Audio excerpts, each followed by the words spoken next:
ناپوهان د وسلې په څیر دي چې د هر چا لاس ته ولویږي ډزوي یې. فقر او بېوزلي د خیرات په وسیله نه، د انصاف په وسیله له منځه تللی شي.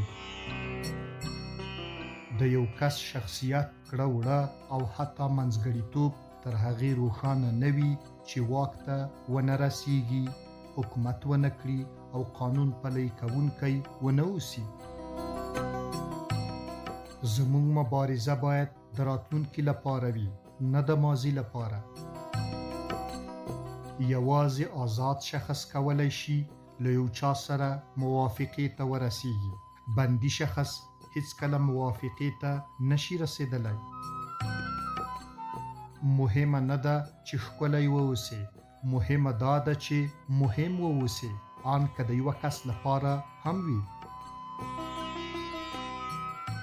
کوچنی اوسه خو مینه ناک، ځکه مینه ستا د سترولو په قانون ډېره ښه پوهیږي.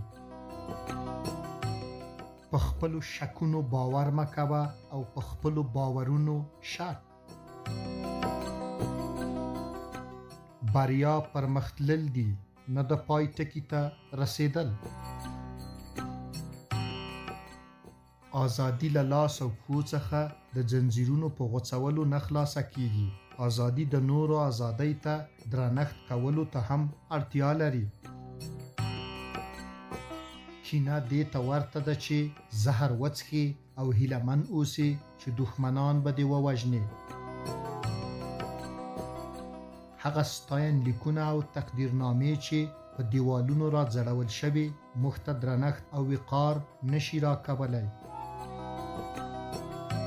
کیدای شي زموږ ژوند د څو ساعتونو په لړ کې د هغو کسانو په وسیله چې آن نه یې پیژنو بدلون ومومي. د خلکو په منځ کې تر ټولو خوشحاله کس هغه نه دی چې غوره شیان لري، هغه دی چې له خپلو شته شیانو څخه غوره ګټه اخلي. د ازادۍ د لاسته راوړلو لپاره دا لازمه نه ده چې ځمکه او اسمان په بیه واخلي، یوازې ځان مه خرڅوه. سیاستوال د سبا انتخاباتو ته کار کوي، رښتیني مشران د سبا نسل ته.